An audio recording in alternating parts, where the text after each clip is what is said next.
सदर के ढंग नाल सानू बाबा साहब के इतिहास बारे जाणू कीता है। वही जो असी दास भी बेटियां बार बार करता रहता है। बाणी के इतिहास का भी करता हो ना, बेगमपुरा शहर को नाओ दुख अंग हो नहीं ते ठाओ, ना तस्वीर से खराज ना माल, खौफ ना खतरा ना तरस दिवा। गुरु रविदास जी ने भी यही कहा जी, मैं वो बेगमपुरा वसाना चाहना जिथे किसी को बैर नहीं, किसी का डर नहीं, किसी का भय नहीं। वही परंपरा आगे लाते हुए साहब बाबा साहब ने इसको पढ़िया और ये साडा संविधान लिखा था दबे कुचले जीवां नूं साडा अज हक लैके दिते। सो साडे को केवल लाली जी प्रधान अपने डॉक्टर अम्बेडकर मिशन के सो साडे को पहुंचे ने। ये भी बहुत बुद्धिजीवी मैंने बहुत ही सुनिया, बहुत ज़्यादा मैंने सुनिया। आओ इन्होंने विचार सुनिए। जय गुरुदेव, जय गुरु। पिंड खरल के गुरु घर के बैठी गुरु प्यारी साध संगत जी, मेरिया भैनां मातावां और मेरे नौजवान साथियों, सब तो पहला तुहानू महामानव बाबा साहब डॉक्टर भीमराव अंबेडकर जी के जन्मदिन दियां लख लख मुबारक। साथियों, बाबा साहब अंबेडकर का जन्मदिन असी गुरु घर दे विच अज मनाउण दे लई इकट्ठे होए हैं।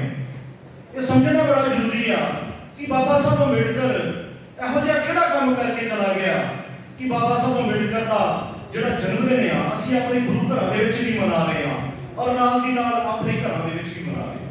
अज ये दूसरा प्रोग्राम है जिहड़ा मैं अटेंड कर रहा, क्योंकि आपां गुरु घर दे विच बैठे हैं और गुरु साहब अपनी बाणी दे विच जिहड़ा जिक्र करते हैं, वो कहते कि मैं जिन्ने भी इस धरती ने, वो कहते जिन्ने भी जीव ने कि अवल अल्लाह नूर पाया कुदरत के सब बंदे, एक नूर ते सब जग उपजिया कौन पड़े को मंदे। ये गुरु साहब ने गल कहने की जरूरत पई।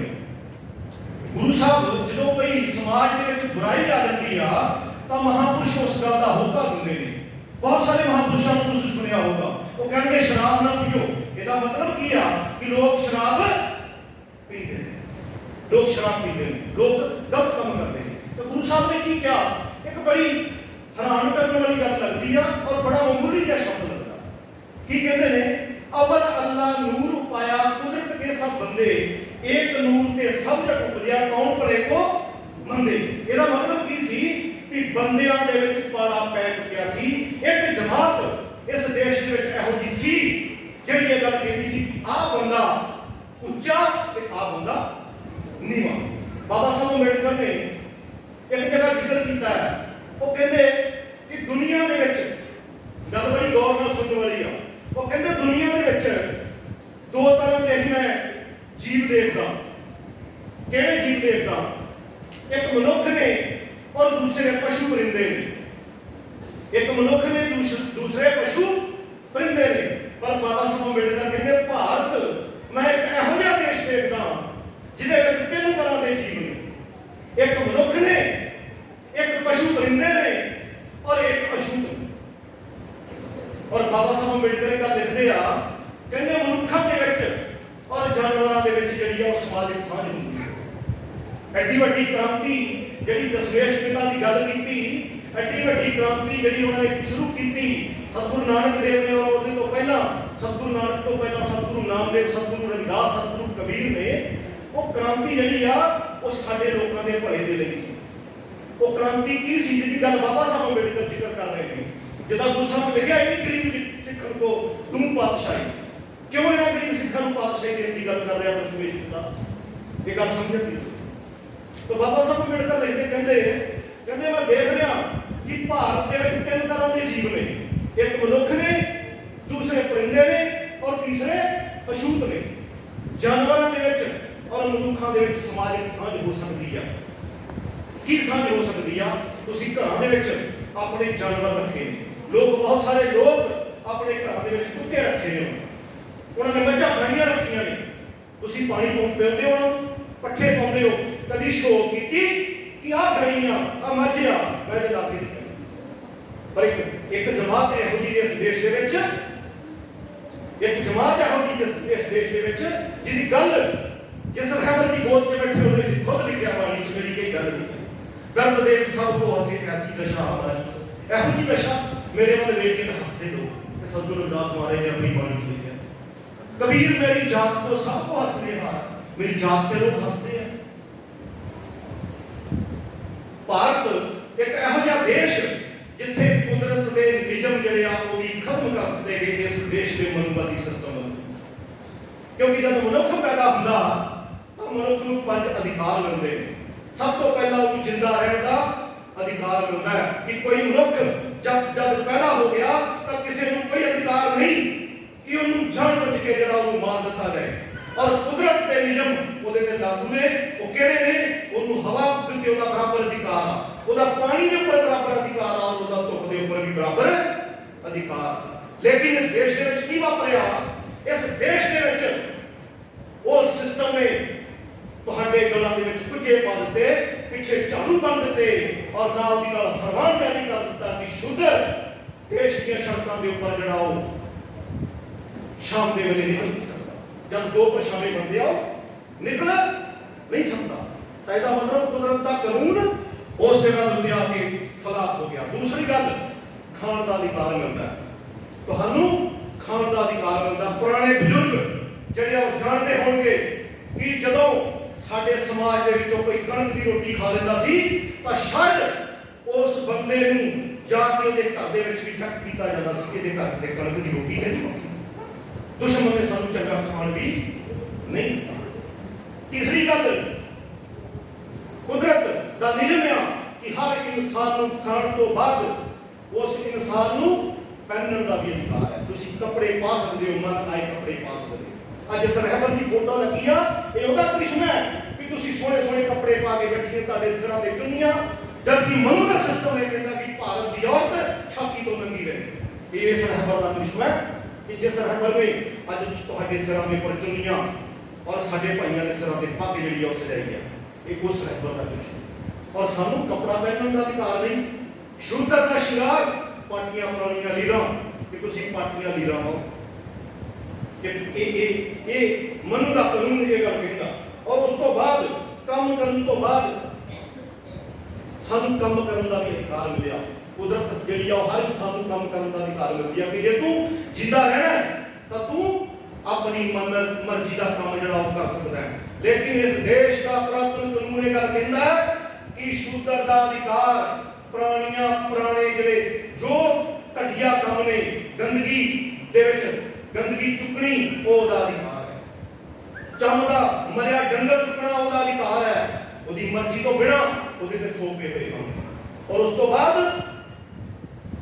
ਇਹ ਵੀ ਗੱਲ ਕਹੀ ਜਾਂਦੀ ਹੈ ਕਿ ਜੇ ਮਨੁੱਖ ਥੱਕਿਆ ਟੁੱਟਿਆ ਘਰ ਹੁੰਦਾ ਤਾਂ ਉਹਨੂੰ ਘਰ ਬਣਾਉਣ ਦਾ ਵੀ ਅਧਿਕਾਰ ਕੁਦਰਤ ਦਿੰਦੀ ਆ। ਲੇਕਿਨ ਇਸ ਦੇਸ਼ ਦੇ ਸਿਸਟਮ ਨੇ ਸਾਡੇ ਸਮਾਜ ਨੂੰ ਘਰ ਨਹੀਂ ਦਿੱਤੇ। ਘਰ ਬਣਾਉਣ ਦਾ ਵੀ ਅਧਿਕਾਰ ਨਹੀਂ ਸੀ। ਬਹੁਤ ਸਾਰੇ ਬਜ਼ੁਰਗ ਬੈਠੇ ਹੋਣਗੇ ਜਿਹਨਾਂ ਨੂੰ ਇਸ ਗੱਲ ਦਾ ਪਤਾ ਹੈ ਕਿ ਬਾਬਾ ਸਾਹਿਬ ਅੰਬੇਡਕਰ ਦੇ ਸੰਵਿਧਾਨ ਤੋਂ ਪਹਿਲਾਂ ਅਸੀਂ 5 ਮਰਲੇ ਜਗ੍ਹਾ ਵੀ ਆਪਣੇ ਨਾਂ ਤੇ ਨਹੀਂ ਖਰੀਦ ਸਕਦੇ ਸੀ। ਹਾਂਜੀ ਬਿਲਕੁਲ। ਤਾਂ ਇਹ ਜਿਹੜੀਆਂ ਚੀਜ਼ਾਂ ਨੇ ਜਦ ਕੁਦਰਤ ਦੇ ਕਾਨੂੰਨ ਵੀ ਇਸ ਦੇਸ਼ ਦੇ ਵਿੱਚ ਖਿਲਾਫ ਹੋ ਗਏ, ਸਾਰਾ ਕੁਝ ਖਤਮ ਹੋ ਗਿਆ, ਤਾਂ ਬਾਬਾ ਸਾਹਿਬ ਅੰਬੇਡਕਰ ਇੱਕ ਜਗ੍ਹਾ ਇਹਦਾ ਕਾਰਨ ਕੀ ਹੈ? ਇਹਦਾ ਕਾਰਨ ਆ ਕਿ ਭਾਰਤ ਦੇਸ਼ ਦੇ ਵਿੱਚ ਇੱਕ ਸਿਸਟਮ ਕੰਮ ਕਰਦਾ ਹੈ। ਉਹ ਸਿਸਟਮ ਕੀ ਆ ਕਿ ਜਦੋਂ ਕਿਸੇ ਦਾ ਬੁਖਾਰ ਚੈੱਕ ਕਰਨਾ ਹੁੰਦਾ ਤਾਂ ਥਰਮਾਮੀਟਰ ਲਾ ਕੇ ਚੈੱਕ ਕੀਤਾ ਜਾਂਦਾ। ਤਾਂ ਸਾਡੇ ਦੇਸ਼ ਦੇ ਵਿੱਚ ਇੱਕ ਸਿਸਟਮ ਕੰਮ ਕਰਦਾ ਜਿਹਨੂੰ ਆਪਾਂ ਕਾਸਟੋਮੀਟਰ ਕਹਿੰਦੇ ਆ।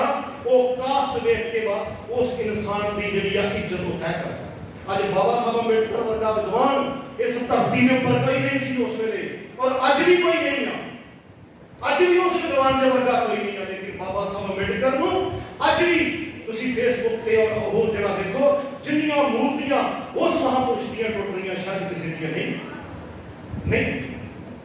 ਪਰ ਉਹਦਾ ਕਾਰਨ ਕੀ ਹੈ? ਉਹਦਾ ਕਾਰਨ ਅੱਜ ਬਾਬਾ ਸਾਹਿਬ ਅੰਬੇਡਕਰ ਸਾਨੂੰ ਬੇਸ਼ੱਕ ਇੱਥੇ ਬੈਠਾ ਗਏ, ਪਰ ਨਲਾਇਕੀ ਕਿਹਦੀ ਆ? ਨਲਾਇਕੀ ਸਾਡੀ। ਕਿਉਂਕਿ ਗੁਰੂ ਸਾਹਿਬ ਨੇ ਜਿਹੜੀ ਗੱਲ ਕਹੀ ਕਿ ਦਰਦ ਦੇ ਸਭ ਕੋ ਹਸੇ ਐਸੀ ਦਸ਼ਾ ਹਮਾਰੀ, ਤੇ ਦਸ਼ਾ ਨੂੰ ਸੁਧਾਰਨ ਦਾ ਤਰੀਕਾ ਕੀ ਦੱਸਿਆ ਗੁਰੂ ਸਾਹਿਬ ਨੇ? ਐਸਾ ਚਾਹੂੰ ਰਾਜ ਮੈਂ ਜਹਾਂ ਮਿਲੇ ਸਭਨ ਕੋ ਅੰਨ। ਮੈਂ ਇਹੋ ਜਿਹਾ ਰਾਜ ਚਾਹੁੰਦਾ ਜਿੱਥੇ ਸਾਰਿਆਂ ਨੂੰ ਅੰਨ ਮਿਲੇ। छोट बड़े समसे रविदास रहे प्रसन्न। सारे छोटे बड़े बराबर वसन लग पे नहीं। ਇਹ बहुत खुशी वाली गल आ कि प्रेम जी नाल मैं गल कर रहा सी। इस गुरु घर दे विच सारे समाज के लोग बैठे आ। तुसीं खरना वाले अपने नाल ते ताड़ी मार सकते हो कि तुसीं सब समाज इकट्ठा हो के बाबे दी ताराज पैदा करने लई माता जी कोई बाहर तो लोग नहीं सी आउणे। साडा पुरखा 600 साल पहला ये सुपना लैके चला गया कि मैं ਇਹੋ ਜਿਹੀ व्यवस्था चाहना जिथे राज होवे, जिथे तुहाडा राज होवे, तुसीं सारे बराबर ਜਿਹੜੇ ਆ ਵਸੋ। लेकिन की असी सारे बराबर वस पाए नहीं वस, क्योंकि गुरु साहब जिहड़ा दुश्मन आ उस दुश्मन ने जो साडे महापुरुषों का अंदोलन सी उस अंदोलन को बहुत चंगी तरह समझ लिया। सतगुरु कबीर ने बाणी च लिखिया कहते पूरा गुर आराध्या जानता नाउ विवेक। और सतगुरु नानक साहब ने बाणी च एक गल कही कहते विद्या विचारी तां पर उपकारी। विद्या विचारी विद्या ਨੂੰ ਵਿਚਾਰਨ ਦੀ ਲੋੜ ਆ। ਇੱਕ ਇਹਦਾ ਫਲਸਫਾ ਸਤਿਗੁਰੂ ਨਾਨਕ ਸਾਹਿਬ ਦਾ। ਔਰ ਗੁਰੂ ਸਾਹਿਬ ਵੀ ਕਹਿੰਦੇ ਪੂਰਾ ਗੁਰ ਆਰਾਧਿਆ ਜਾਣਦਾ ਨਾਮ ਵਿਵੇਕ। ਵਿਵੇਕ ਮੇਰੀ ਅੰਦਰ ਬੁੱਧੀ ਮੇਰਾ ਗਿਆਨ ਜਿਹੜਾ ਆ ਉਹਦੇ ਨਾਲ ਉਹੀ ਅਸਲੀ ਮੇਰਾ ਗੁਰੂ ਆ। ਲੇਕਿਨ ਪਿਛਲੇ ਕੁਝ ਸਾਲਾਂ ਦੇ ਵਿੱਚ ਅਸੀਂ ਆਪਣੀ ਵਿਵੇਕ ਬੁੱਧੀ ਤੋਂ ਕੰਮ ਨਹੀਂ ਲਿਆ। ਜੇ ਅਸੀਂ ਨਹੀਂ ਸੀ ਲੈ ਸਕਦੇ ਤਾਂ ਕਮ ਸੇ ਕਮ ਆਪਣੇ ਰਹਿਬਰ ਦੀ ਗੱਲ ਮੰਨ ਲੈਂਦੇ। ਕਿਉਂਕਿ ਗੁਰੂ ਸਾਹਿਬ ਨੇ ਰਾਜ ਦਾ ਸੁਪਨਾ ਲਿਆ ਤਾਂ ਬਾਬਾ ਸਾਹਿਬ ਅੰਬੇਡਕਰ ਨੇ ਰਾਜ ਪੈਦਾ ਕਰਨ ਦੇ ਲਈ ਸਾਨੂੰ ਵੋਟ ਦਾ ਹੱਕ ਲੈ ਕੇ ਦਿੱਤਾ। लेकिन दुश्मन जब ये गल्ला सुनता है कि गुरु रविदास ये गल कहते हैं कि माधो आ विद्या हित कीन विवेक दीप मलिन।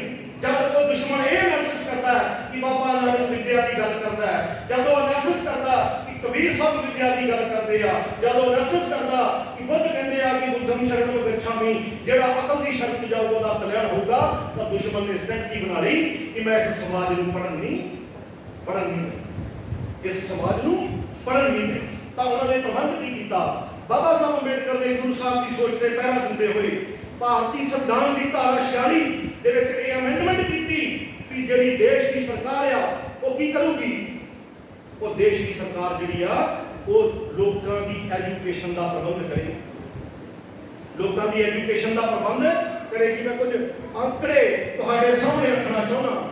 अज 70 साल के बाद कॉन्स्टिट्यूशन बनने तो बाबा साहब अंबेडकर के जान तो बाद अज कुछ आंकड़े तुहाडे सामने रखना चाहना। थोड़ी जी अखां खोलो, आटे दाल तो थोड़ा जिहा बाहर आइए, आप आटे को थोड़ा जिहा बाहर आइए। अज 50% एक सरकारी आंकड़ा जिहड़ा बहुत पुराना है शायद थोड़ा 50% सरकारी स्कूलों के कोल 50% सरकारी स्कूलों के कोल सिर्फ ते सिर्फ एक कमरा है। 50% देश के पूरे देश के 50% सरकारी स्कूलों के कोल कितने कमरे आ? सिर्फ एक कमरा। और 42% स्कूल जड़े ने उन्हां दे विच जिहड़ा जिहड़ियां आम मूलभूत सुविधावां हुंदियां ने वो भी तुहाडे कोल नहीं। उस तो अलावा 71,000 पिंडां दे विच 71,000 स्कूल जिहड़े देश के ने उन्हां दे विच जिहड़ा आ वो टॉयलेट नहीं, बच्चों के जाने में बैठने की कोई जगह नहीं, वाशरूम जाने के लिए कोई जगह नहीं।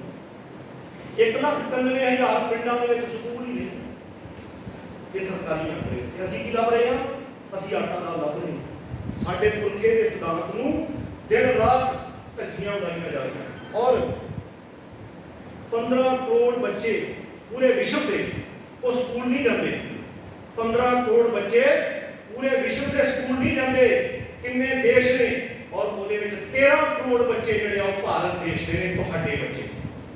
और भारत देश के ਵਿੱਚ एजुकेशन ਦਾ ਪ੍ਰਾਈਵੇਟਾਈਜੇਸ਼ਨ ਕਰਕੇ 306 ਦੇ ਕਰੀਬ यूनिवर्सिटियां और 16,000 ਦੇ ਕਰੀਬ ਕਾਲਜ और ਜਿਹਦੇ ਵਿੱਚ 7.49% ਭਾਵ ਕਿ 100% ਦੇ ਵਿੱਚੋਂ 8% ਬੱਚੇ ਜਿਹੜੇ ਆ ਉਹ ਸਕੂਲਾਂ ਦੇ ਵਿੱਚ ਜਿਹੜੇ ਆ ਜਾਂਦੇ ਆ। और ਤੁਹਾਡੇ समाज के SC ST OBC समाज ने OBC समाज मत समझे कि वो बहुत चंगी पोजीशन चा। SC ST OBC समाज के 0.74% बच्चे जिहड़े हाई एजुकेशन जिहड़ी हासिल करते। आज जन्मदिन ते मना रहे हैं बाबा साहब का, पर जन्मदिन मनाने का मतलब ये नहीं कि आपां केक कट्टिया ते घर दे विच भी पकौड़े बना लए और खा के चुप करके घरां दे विच बैठ गए। अज एनालिसिस करन दी लोड़ है कि उस पुरखे ने सानू दिता की और ਦੀ ਜੋ ਵਿਚਾਰਧਾਰਾ ਸੀ, ਉਸ ਸੰਵਿਧਾਨ ਸੀ ਜਿਹੜਾ, ਉਸ ਸੰਵਿਧਾਨ ਨੂੰ ਅੱਜ ਲਾਗੂ ਕਿੰਨਾ ਕੀਤਾ ਗਿਆ, ਉਸ ਸੰਵਿਧਾਨ ਨੂੰ ਅੱਜ ਲਾਗੂ ਕਿੰਨਾ ਕੀਤਾ ਗਿਆ। ਤਾਂ ਇਸ ਕਰਕੇ ਭਰਾਓ ਭੈਣੋ, ਮੇਰੀ ਬੇਨਤੀ ਆ ਕਿ ਬਾਬਾ ਸਾਹਿਬ ਅੰਬੇਡਕਰ ਦਾ ਜਨਮ ਦਿਨ ਮਨਾਉਣਾ ਤਾਂ ਸਾਰਥਕ ਹੋ ਸਕਦਾ ਜੇ ਬਾਬਾ ਸਾਹਿਬ ਅੰਬੇਡਕਰ ਦੇ ਵਿਚਾਰਾਂ ਨੂੰ ਅਸੀਂ ਅਮਲੀ ਜਾਮਾ ਪਹਿਨਾਈਏ। ਪਰ ਅਮਲੀ ਜਾਮਾ ਪਹਿਨਾਉਣ ਦੇ ਲਈ ਸਾਨੂੰ ਬਾਬਾ ਸਾਹਿਬ ਅੰਬੇਡਕਰ ਦੇ ਵਿਚਾਰਾਂ ਤੋਂ ਜਾਣੂ ਹੋਣਾ ਪਏਗਾ। ਬਾਬਾ ਸਾਹਿਬ ਅੰਬੇਡਕਰ ਨੇ ਕਿਹਾ, ਪੜੋ, ਜੁੜੋ ਤੇ ਸੰਘਰਸ਼ ਕਰੋ। ਅਸੀਂ ਜੇ ਪੜ੍ਹੇ ਹੀ ਨਹੀਂ ਤਾਂ ਅਸੀਂ ਜੁੜਾਂਗੇ ਕਿੱਦਾਂ? ਜੁੜਨ ਦਾ ਮਤਲਬ ਇਹ ਨਹੀਂ ਕਿ ਇੱਕ ਜਾਤ ਦੇ ਲੋਕ ਜਿਹੜੇ ਆ ਇਕੱਠੇ ਹੋ ਕੇ ਬੈਠ ਕੇ, ਤਾਂ ਇਹਦਾ ਮਤਲਬ ਜਿਹੜਾ ਉਹ ਜੁੜਨਾ ਹੈ। ਜਿਸ ਤਰ੍ਹਾਂ ਤੁਸੀਂ ਇਸ ਗੁਰੂ ਰਵਿਦਾਸ ਭਵਨ ਦੇ ਵਿੱਚ ਬਹੁਜਨ ਦਾ ਕਨਸੈਪਟ ਲਾਗੂ ਕੀਤਾ ਹੈ, ਇਕੁਐਲਿਟੀ ਦਾ ਕਨਸੈਪਟ ਲਾਗੂ ਕੀਤਾ ਹੈ, ਸਤਿਗੁਰੂ ਰਵਿਦਾਸ ਦੇ ਨਾਲ ਸਤਿਗੁਰੂ ਨਾਨਕ ਸਾਹਿਬ ਔਰ ਗੁਰੂ ਗੋਬਿੰਦ ਸਿੰਘ ਮਹਾਰਾਜ ਦੀ ਤਸਵੀਰ ਆ। ਇਸੇ ਤਰ੍ਹਾਂ ਦਾ ਹੀ ਜਿਹੜਾ ਸਮਾਜ ਆ, ਉਹ ਸਮਾਜ ਇਸ ਤਰ੍ਹਾਂ ਵੀ ਬਣਨਾ ਚਾਹੀਦਾ। ਸਾਨੂੰ ਇਕੱਠੇ ਹੋ ਕੇ ਆਪਣੀਆਂ ਮੁਸ਼ਕਲਾਂ ਦਾ, ਆਪਣੀਆਂ ਪ੍ਰੋਬਲਮਸ ਦਾ ਹੱਲ ਜਿਹੜਾ ਉਹ ਕਰਨਾ ਹੋ। ਕਿਉਂਕਿ ਜੇ ਅਸੀਂ ਇਹ ਗੱਲ ਇੰਪਲੀਮੈਂਟ ਨਹੀਂ ਕਰਦੇ, ਕਿਉਂਕਿ ਬਾਬਾ ਗੁਰੂ ਸਾਹਿਬ ਕਹਿੰਦੇ ਮੈਂ ਰਾਜ ਚਾਹੁੰਦਾ, ਤੇ ਅਸੀਂ 70 ਸਾਲ ਤੋਂ ਗੁਰੂ ਸਾਹਿਬ ਦੇ ਨਾਂ ਤੇ ਸਤਸੰਗ ਬਹੁਤ ਕੀਤੇ, ਅਸੀਂ ਗੁਰੂ ਸਾਹਿਬ ਦੇ ਨਾਂ ਤੇ ਲੰਗਰ ਵੀ ਬੜੇ ਲਾਏ, ਪਰ ਰਾਜ ਸਾਡਾ ਕਿੱਥੇ ਹੈ? ਪੂਰੇ ਦੇਸ਼ ਦੇ ਵਿੱਚ ਅੱਜ ਤੁਹਾਡੀ ਆਵਾਜ਼ ਬੁਲੰਦ ਕਰਨ ਵਾਲਾ ਇੱਕ ਵੀ ਮੈਂਬਰ ਪਾਰਲੀਮੈਂਟ ਨਹੀਂ ਹੈ ਦਿੱਲੀ ਦੀ ਪਾਰਲੀਮੈਂਟ ਦੇ ਵਿੱਚ, ਕਿ ਜਿਹੜਾ ਇਹ ਗੱਲ ਕਹਿ ਸਕੇ ਕਿ ਐਸਸੀ ਐਸਟੀ OBC ਔਰ ਘੱਟ ਗਿਣਤੀਆਂ ਦੇ ਅਧਿਕਾਰ ਜਿਹੜੇ ਆ ਉਹ ਖਤਮ ਹੋ ਰਹੇ। ਆ ਪਿਛਲੇ ਦਿਨੀ ਤੁਸੀਂ ਕਿਸਾਨ ਮੋਰਚੇ ਦੇ ਉੱਪਰ ਬਹੁਤ ਸਾਰੇ ਲੋਕ ਸਾਡੇ ਸ਼ਹੀਦ ਹੋ ਗਏ। ਮੈਂ ਥੋੜੀ ਜਿਹੀ ਗੱਲ ਉਹਦੇ ਬਾਰੇ ਦੱਸਣਾ ਚਾਹੁੰਦਾ। ਸ਼ਾਇਦ ਇਹ ਗੱਲ ਜਿਹੜੀ ਆ ਉਹ ਬਹੁਤ ਪੜ੍ਹੇ ਲਿਖਿਆਂ ਦੀ ਦੇ ਸਮਝ ਆਊਗੀ। ਇੱਕ ਰਘੂ ਰਾਮ ਰਾਜਨ ਨੇ ਸਰਦਾਰ ਜੀ ਇੱਕ ਕਿਤਾਬ ਲਿਖੀ, ਉਹਨੇ ਲਿਖਿਆ I do what I do, ਔਰ ਉਸ ਕਿਤਾਬ ਦੇ ਵਿੱਚ ਉਹਨੇ ਜ਼ਿਕਰ ਕੀਤਾ ਕਿ ਜਿਹੜੇ ਕਿਸਾਨ ਬਿੱਲ ਲਿਆਂਦੇ ਗਏ ਕਿ 19 ਰੁਪਏ 35 ਪੈਸੇ ਨੂੰ ਕਣਕ ਖਰੀਦੀ ਗਈ, ਦਾਲ ਖਰੀਦੀ ਗਈ ਜਾਂਬੀਆ ਤੋਂ, ਔਰ 20 ਰੁਪਏ ਕੁਝ ਪੈਸੇ ਨੂੰ ਆਸਟ੍ਰੀਆ ਤੋਂ ਖਰੀਦੀ ਗਈ, ਔਰ ਉਹ ਅਡਾਨੀ ਨੂੰ ਜਿਹੜੀ ਆ ਦਾਲ ਵੇਚ ਦਿੱਤੀ ਗਈ, ਔਰ ਉਸ ਦਾਲ ਦੇ ਵਿੱਚ ਲਗਭਗ 1,98,000 ਕਰੋੜ ਰੁਪਇਆ ਉਹ ਬੰਦਾ ਉਹ ਇੱਕ ਝਟਕੇ ਦੇ ਵਿੱਚ ਕਮਾ ਕੇ ਲੰਘ ਗਿਆ। ਇਹਦਾ ਮਤਲਬ ਕਿ ਸਰਕਾਰਾਂ ਸਿਰਫ ਅਨਾਉਂਸਮੈਂਟ ਕਰ ਰਹੀਆਂ, ਉਹਨਾਂ ਦਾ ਧਿਆਨ ਜਿਹੜਾ ਆ ਉਹ ਤੁਹਾਡੇ ਜਿਹੜੇ ਸਾਧਨ ਨੇ ਉਹਨਾਂ ਵੱਲ ਹੈ। ਤੁਹਾਡਾ ਸਾਰਾ ਕੁਝ ਖੋਰਾ ਲਾਤਾ, ਮੁੜ ਕੇ ਉਹਨਾਂ ਦਾ ਧਿਆਨ ਜ਼ਿਮੀਂਦਾਰ ਭਰਾਵਾਂ ਵੱਲ ਗਿਆ ਕਿ ਇਹਨਾਂ ਨੂੰ ਵੀ ਕੁਝ ਸਬਕ ਸਿਖਾਇਆ ਜਾਏ। ਤਾਂ ਸਾਥੀਓ, ਕਿੰਨੇ ਲੋਕ ਜਿਹੜੇ ਉਸ ਮੂਵਮੈਂਟ ਦੇ ਵਿੱਚ ਕੁਰਬਾਨ ਹੋ ਗਏ, ਲੇਕਿਨ ਬਾਬਾ ਸਾਹਿਬ ਅੰਬੇਡਕਰ ਕੀ ਚਾਹੁੰਦੇ ਸੀ? ਬਾਬਾ ਸਾਹਿਬ ਅੰਬੇਡਕਰ ਚਾਹੁੰਦੇ ਸੀ, ਮੈਂ ਇਹੋ ਜਿਹਾ ਦੇਸ਼ ਚਾਹੁੰਦਾ ਜਿੱਥੇ ਲੋਕ ਗੁਰੂ ਸਾਹਿਬ ਦਾ ਸੁਪਨਾ ਜਿਹੜਾ ਸੀ, ਬੇਗਮਪੁਰੇ ਦਾ ਸੁਪਨਾ, ਕਿ ਮੈਂ ਇਹੋ ਜਿਹਾ ਦੇਸ਼ ਚਾਹੁੰਦਾ ਜਿੱਥੇ ਬੇਗਮ ਲੋਕ ਵਸਣ। ਕੀ ਬੇਗਮ ਵਸ ਰਹੇ ਨੇ? बेगमपुरा शहर को ना दुखन दो नहीं बैठा हूं, ना तस्वीर खिराज ना माल, खौफ ना खता ना तरस जवाल। क्या खौफ खत्म हो गया? अभी दिनों के विच 20 कतल हो गए पंजाब दे विच। तरस जवाल है, तरस है। अज भी साडा बंदा जाके झोली रखदा मैनूं 2 रुपए किलो वाली कणक दे दे, तरस नहीं करोगे। ਇਹਦਾ मतलब गुरु साहब की विचारधारा, बाबा साहब अंबेडकर का सिद्धांत ਜਿਹੜਾ ਸੀ ਉਹ ਅੱਜ ਦੇ ਸਮੇਂ ਦੇ ਵਿੱਚ ਵੀ ਅਜੇ ਵੀ ਅਧੂਰਾ। ਬਾਬਾ ਸਾਹਿਬ ਅੰਬੇਡਕਰ ਜਿਹੜਾ ਸੁਪਨਾ ਲੈ ਕੇ ਗਏ ਸੀ, ਬਾਬਾ ਸਾਹਿਬ ਅੰਬੇਡਕਰ ਤੋਂ ਪਹਿਲਾਂ ਜਿਹੜਾ ਰਹਿਬਰਾਂ ਨੇ ਸੁਪਨਾ ਲਿਆ, ਇਨ ਗਰੀਬ ਸਿੱਖਣ ਕੋ ਦੂ ਪਾਤਸ਼ਾਹੀ ਯਾਦ ਕਰੇ ਮੇਰੀ ਗੁਰਿਆਈ, ਇਨੀ ਕੋ ਸਰਦਾਰ ਬਣਾਉਂ ਤਬੇ ਗੋਬਿੰਦ ਸਿੰਘ ਨਾਮ ਕਹਾਉਂ। ਕੀ ਉਹ ਸੁਪਨਾ ਵਾਕਈ ਧਰਤੀ ਨੇ ਇੰਪਲੀਮੈਂਟ ਹੋ ਗਿਆ? ਜੇ ਨਹੀਂ ਇੰਪਲੀਮੈਂਟ ਹੋਇਆ ਤਾਂ ਅੱਜ ਸਾਡੀ ਮੋਰਲ ਡਿਊਟੀ ਬਣਦੀ ਆ ਕਿ ਉਸ ਗੁਰੂ ਸਾਹਿਬਾਨ ਦਾ ਸੁਪਨਾ, ਬਾਬਾ ਸਾਹਿਬ ਅੰਬੇਡਕਰ ਦਾ ਸੁਪਨਾ ਜਿਹੜਾ ਸਮਤਾ ਸਮਾਨਤਾ ਭਾਈਚਾਰੇ ਦੀ ਗੱਲ ਕਰਦਾ, ਜਿਹੜਾ ਦੇਸ਼ ਦੇ ਵਿੱਚ ਕਾਨੂੰਨ ਦੀ ਵਿਵਸਥਾ ਚਾਹੁੰਦਾ, ਉਹ ਲਾਗੂ ਹੁੰਦਾ। ਲੇਕਿਨ ਉਸ ਸੁਪਨਾ ਅਸੀਂ ਲਾਗੂ ਨਹੀਂ ਕਰਾ ਪਾਏ। ਤਾਂ ਜੇ ਨਹੀਂ ਕਰਾ ਪਾਏ ਤਾਂ ਅੱਜ ਸਾਡੀ ਡਿਊਟੀ ਬਣਦੀ ਹੈ, ਕਿਉਂਕਿ ਜਿਹੜਾ ਸੰਵਿਧਾਨ ਬਾਬਾ ਸਾਹਿਬ ਅੰਬੇਡਕਰ ਨੇ ਦਿੱਤਾ ਉਹ ਸੰਵਿਧਾਨ ਦੇ ਬਰਾਬਰ ਦਾ ਸੰਵਿਧਾਨ ਪੂਰੀ ਦੁਨੀਆ ਦੇ ਵਿੱਚ ਕਿਤੇ ਨਹੀਂ। ਮੈਨੂੰ ਤਰੀਕ ਦਾ ਭੁਲੇਖਾ ਹੋ ਸਕਦਾ, ਲੇਕਿਨ 1985 ਤੋਂ 99 ਦੇ ਵਿੱਚ ਚਾਈਨਾ ਦੇ ਵਿੱਚ ਇੱਕ ਐਪੀਸੋਡ ਵਾਪਰਿਆ ਔਰ ਚਾਈਨਾ ਦੇ ਲੋਕਾਂ ਨੇ ਗੱਲ ਕਹੀ ਕਿ ਸਾਨੂੰ ਭਾਰਤ ਵਰਗੀ ਵਿਵਸਥਾ ਦਿੱਤੀ ਜਾਏ, ਇਹੋ ਜਿਹੀ ਡੈਮੋਕ੍ਰੇਟਿਕ ਵਿਵਸਥਾ ਦਿੱਤੀ ਜਾਏ। ਤਾਂ ਚੀਨ ਦੇ ਬੀਜਿੰਗ ਦੇ ਵਿੱਚ ਚਾਨਣ ਚੌਕ ਦੇ ਵਿੱਚ 3 ਲੱਖ ਲੋਕ ਧਰਨੇ ਦੇਣ ਲਈ ਬੈਠੇ ਔਰ ਚੀਨ ਦੀ ਸਰਕਾਰ ਨੇ ਟੈਂਕਾਂ ਔਰ ਤੋਪਾਂ ਦੇ ਨਾਲ ਬਿਲਕੁਲ ਗਲੇਜੇ ਦੀ ਤਰ੍ਹਾਂ ਕੱਟ ਕੇ ਰੱਖ ਦਿੱਤੇ। ਲੇਕਿਨ ਸਾਡੇ ਸਮਾਜ ਨੂੰ ਇੱਕ ਖੂਨ ਦਾ ਕਤਰਾ ਤੱਕ ਨਹੀਂ ਬਹਾਉਣਾ ਪਿਆ। क्या कभी कोई ਇਹੋ ਜਿਹਾ ਰੈਵੋਲੂਸ਼ਨ ਕਦੀ ਦੇਖਿਆ? ਕਿਉਂਕਿ ਕ੍ਰਾਂਤੀ ਦੋ ਚੀਜ਼ਾਂ ਨਾਲ ਆਉਂਦੀ ਆ, ਜਾਂ ਵਿਚਾਰਾਂ ਨਾਲ ਤੇ ਜਾਂ ਹਥਿਆਰਾਂ ਨਾਲ। ਲੇਕਿਨ ਸਾਡੇ ਪੁਰਖੇ ਨੇ ਇੱਕ ਖੂਨ ਦਾ ਕਤਰਾ ਤੱਕ ਨਹੀਂ ਵਹਾਇਆ, ਔਰ ਇਸ ਦੇਸ਼ ਦੇ ਵਿੱਚ ਜਿਹੜਾ ਹਾਸ਼ੀਏ ਤੋਂ ਥੱਲੇ ਤੱਕਿਆ ਬੰਦਾ ਸੀ ਉਹਨੂੰ ਵੀ ਦੇਸ਼ ਦਾ ਰਾਸ਼ਟਰਪਤੀ ਬਣਾਉਣ ਦਾ ਮਾਣ ਸਤਿਕਾਰ ਹਾਸਲ ਕੀਤਾ। ਇਸ ਦੇਸ਼ ਦੇ ਵਿੱਚ ਜਿਹੜੀ ਔਰਤ ਚੁੱਲ੍ਹੇ ਤੋਂ ਬਾਹਰ ਨਹੀਂ ਸੀ ਨਿਕਲ ਸਕਦੀ, ਉਹ ਵੀ ਦੇਸ਼ ਦੀ ਪ੍ਰਾਈਮ ਮਿਨਿਸਟਰ ਔਰ ਦੇਸ਼ ਦੀ ਰਾਸ਼ਟਰਪਤੀ ਬਣੀ। ਉਹ ਡਾਕਟਰ ਇੰਜੀਨੀਅਰ ਬਣੀ, ਉਹ ਆਈਐਸ ਆਈਪੀਐਸ ਬਣੀ। ਇਹ ਕ੍ਰਿਸ਼ਮਾ ਕਿਹਦਾ? ਬਾਬਾ ਸਾਹਿਬ ਡਾਕਟਰ ਭੀਮਰਾਓ ਅੰਬੇਡਕਰ।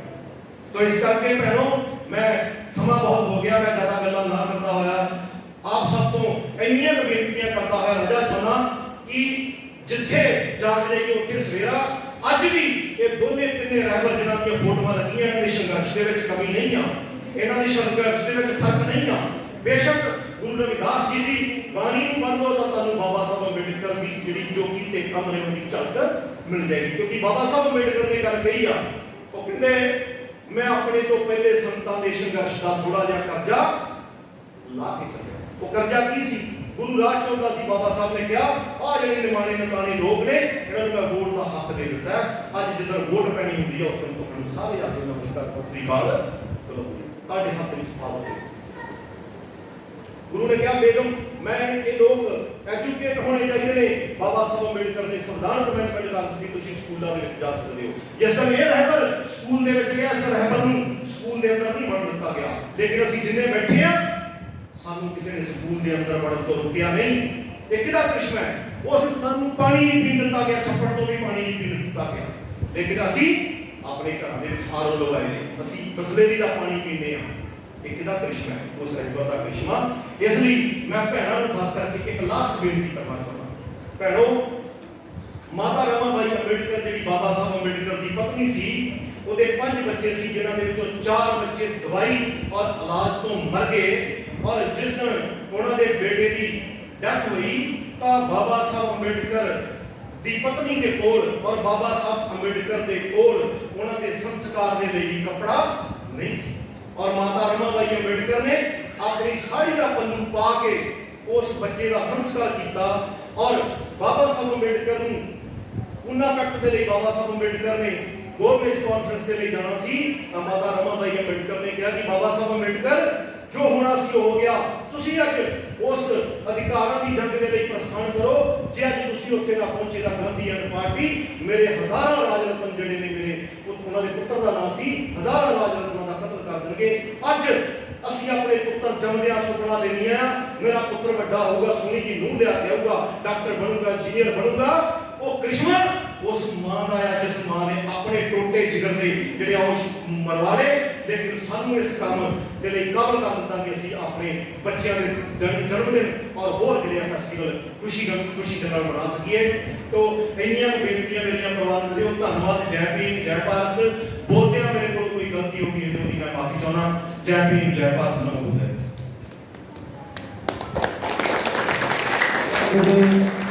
जय गुरुदास, जय भीम।